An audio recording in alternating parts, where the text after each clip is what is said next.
2 দিন জ্বরে ভুগলাম, বেশ ভালোভাবে জ্বরে ভুগলাম। হঠাৎ করে জ্বর আসছে। জ্বর আসার কারণ হচ্ছে ওয়েদারের কারণে হয়তো আসতে পারে। কাঁপানি জ্বর সারা দেশ জুড়েই চলতেছে।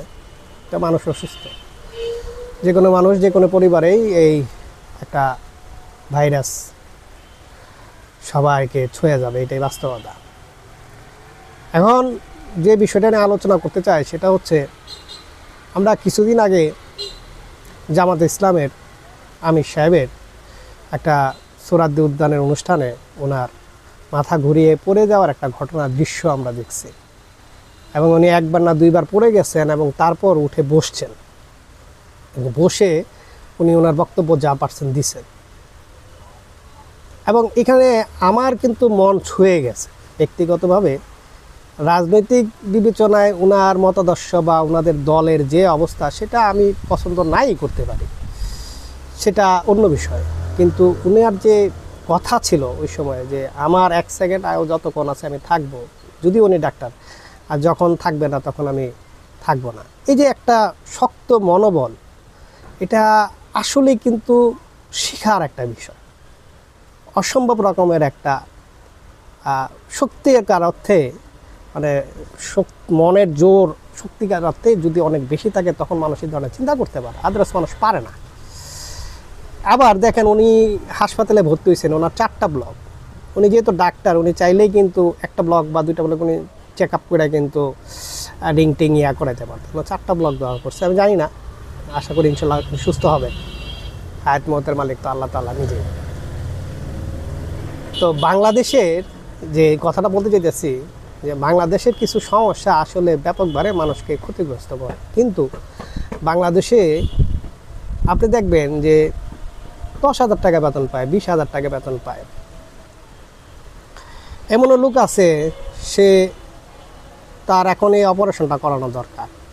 এমনও লোক আছে, তার এখন চোখে ছানি পড়ছে বা তার কিডনিতে পাথর, কিন্তু তার কাছে ওরকম টাকা নাই।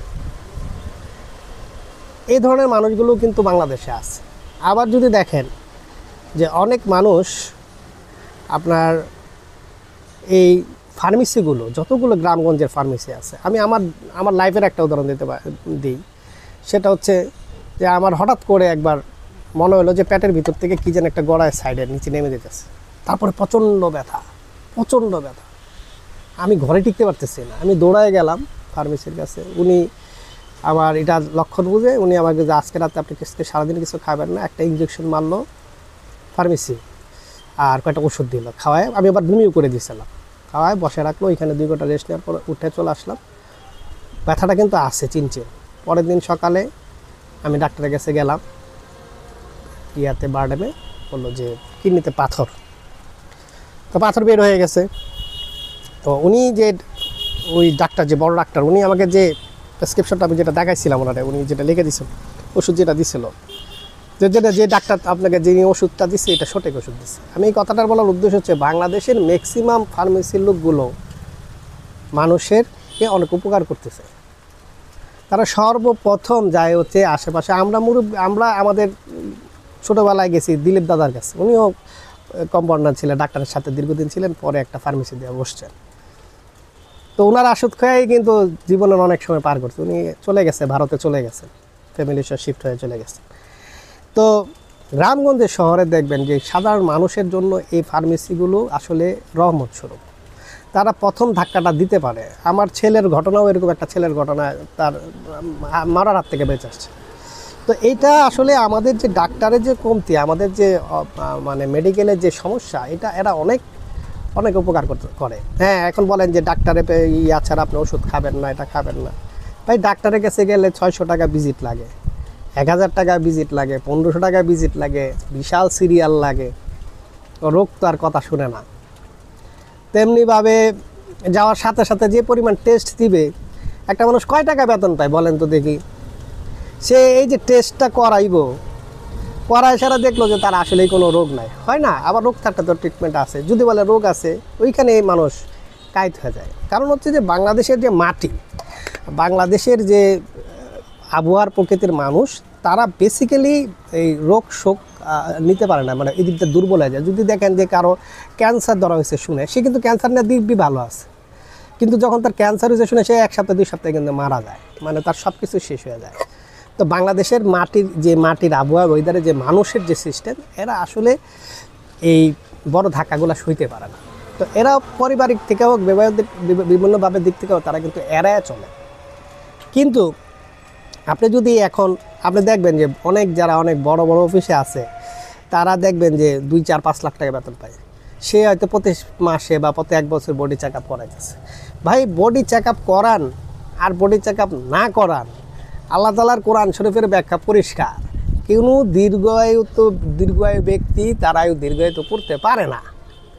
ইউরোপ আমেরিকাতে বহুত লোক আছে, তারা আসলে এরকম ডাক্তারের কাছে যায় না, তারা ওই নেয়। আপনি যদি দেখেন প্রকৃতির নিয়ম, যদি দেখেন প্রকৃতিতে যদি একটা সিংহ বা একটা বাঘ বা একটা বিড়াল যদি আহত হয়, ক্ষতিগ্রস্ত হয়, তাহলে দেখবেন যে সে রেস্ট নেয়, ধুমায় 3 দিন 4 দিন রেস্ট নেয়। রেস্টের পরে ঠিকই তার শরীরের ভিতর থেকে, আমাদের শরীরেও আছে, শক্তি জাগ্রত হয় প্রায়। কিন্তু ডাক্তারের বাসায় আছে যে মিনিমাম 5 দিন আপনি দেখবেন, যদি আপনার রোগটা 5 দিন যদি ফিক্সড হয়, তাহলে যে আপনি ডাক্তারের কাছে যান। কিন্তু 5 দিন শরীর নিজে মানে সার্ভাইভ করার চেষ্টা করে। তো এইভাবেই কিন্তু মানুষ দাঁড়ায় যায়, ঘুরে ফিরে দাঁড়া যায়। যেমন আপনি দেখবেন যে আপনার যদি শরীরে একটা ফুরাও হয়, আপনি দেখবেন যে একটা ফুরার জন্য 3-4 দিন লাগে এটা পাইকে বের হইতে, 3 দিন কষ্ট করতে। মানে যদি একটা জ্বরও হয় 3 দিন, এখন তো আমরা একদিনে জ্বরে সাপোজিটার থেকে শুরু করে সব দিয়ে দিই, কারণ এই টেম্পারটা আমরা নিতে পারি না। আগে একটা না পাও খাইতে আমরা সময় নিত, কিন্তু ঠিকই দেখবেন যে 3-5 দিন, টাইফয়েডও দেখবেন যে 5 দিন পরে আবার কামাইলে 7 দিন 8 দিনের দিন থেকে আস্তে আস্তে রিকভারি করতে থাকে। বিভিন্ন রোগের বিভিন্ন ধরন আছে। কিন্তু এর মধ্যে আসছে হলো আরেকটা ঘটনা, ডাক্তার সাবিনার শাস্তির একটা ঘটনা বলি। তো ওনার শাস্তি ছিল, উনি করোনার সার্টিফিকেট দিতেছিলেন, জাল ভুয়া যাবে অনেক কথা বলতেছিলেন আর কি, এগুলো আমি জানি না। কিন্তু উনি তো উপকার করছে, আমি বলবো যে উনি আসলে উপকার করছে। ওই একটা সার্টিফিকেটের কারণে সে কোনো লোক বিদেশ যেতে পারতেছে না, তার করোনা নাই বা এই কাগজের জন্য সে করতে পারতেছে না, সে তো এই কাগজ সার্টিফিকেটটা দিয়ে লোকটাকে বাঁচাই দিছে। যদি না দিত তার তো পরিবার সব কিছু ধ্বংস হয়ে যেত, তাই না? বাংলাদেশের সমস্ত ডাক্তাররা কিন্তু এই কাজটা করে, আপনি যদি যান তারা আপনাকে এটা দিয়ে দিবে। কিন্তু আপনি যদি আপনার কাছে অর্থনৈতিক অবস্থা, আপনি ওভারঅল চিন্তা করেন, আপনার অর্থনৈতিক অবস্থা ভালো না, আপনার দেশের অবস্থা ভালো না, আপনার নিজের মনের জোর নাই, আপনি কায়দা বললে আপনার বউ বলাবার না খেয়ে থাকবে, এই সিচুয়েশনে আপনি যদি তাকে বিভিন্ন হাইকোর্ট রোল দেখান, তাহলে তো ওই লোকটা তো না আসলে বিরক্তিকার কারণ হবে, সে তো আসলে 2 নম্বর হয়ে যাবে। সে 2 নম্বর হবে না, ডেফিনেটলি সে 2 নম্বর হবে। তো এইভাবেই আমরা আমাদের সিস্টেমেটিক বিষয় করতে যে আরও ক্ষতিগ্রস্ত করি। সত্যিকার অর্থে এই যে ফার্মেসিগুলো এবং ডাক্তারখানায়, আপনি যদি কোনো একটা ডাক্তারখানায় আপনি পড়েন, আপনাকে দিবে, ধরেন আমার শরীরে অনেক সমস্যা আছে, কিন্তু সমস্যাগুলো যদি সামনে চলে আসে তাহলে আমি ভেঙে পড়ব। মানুষ কোয়ান্টাম মেথডের একটা থিওরি আছে, আপনার বইটা পড়বেন, বলছে যে মানুষের 80% রোগ হচ্ছে তার মস্তিষ্কে, 20% রোগ হচ্ছে তার দেখা দেয়। অর্থাৎ আপনি যদি মানসিকভাবে এটাকে ভুলায় রাখতে পারেন, বোকা বানিয়ে রাখতে পারেন, ওই যে আমির খানের একটা ডায়লগ আছে না, ওয়াল ইজ ওয়েল, বোকা বানিয়ে রাখতে পারেন, তাহলে তো আপনি সার্ভাইভ করতে পারেন। আপনি যদি বোকাই বানিয়ে রাখতে না পারেন, সব কিছুতে যদি ফ্লাশ করতে যান বা বের করতে, আপনি তো টিকবেন না। তো এইটা হচ্ছে বলার বিষয়। আমি ওনার উদাহরণ দিকে মনের জোর, এবং দেখবেন যে কোরআন শরীফের ব্যাখ্যাও আছে। ইব্রাহিম আলাইহিস সালাম অসুস্থ হয়েছিলেন, ইব্রাহিম আলাইহিস সালাম বলছে আমি অসুস্থ হয়ে আল্লাহ আমাকে সুস্থ করে। আল্লাহর উপরে তাওয়াক্কুল, বিশ্বাস এবং ওষুধ তো লাগবে, ওষুধ তো খেতে হবে, ডাক্তারের কাছে দেবে, কিন্তু তার আগে প্রকৃতির যে নিয়ম 3 থেকে 5 দিন, এটার একটা রেস্ট। এখন এই রেস্ট নিতে যায় যখন আপনি আইন দেখাবে আপনি যে জায়গায় করেন বা যে কিছু করেন, তখন তো আসলে তার জন্য পেন, সে বেতন পায় কয়টা গেছে, এইগুলো করতে যাবে কোত্থেকে, তাই না? এই জিনিসগুলো বোঝার বিষয়। যখন মানুষ বুঝবে এবং বুঝে না যে তা না বুঝে, তখন মানুষ ভালো করে। তো সারা বাংলাদেশে এটা হইতেছে। সবাই সুস্থ থাকবেন। আমার এই ভাইরাস আমার পরিবারেও ছড়াইছে, আশা করি আমি যেহেতু ওভারকাম করতে পারছি, ওদেরকে এখন আমি মানসিকভাবে সেট যে না, এটা কোনো ব্যাপার না, তুমি রেস্ট নিলেই পারবা।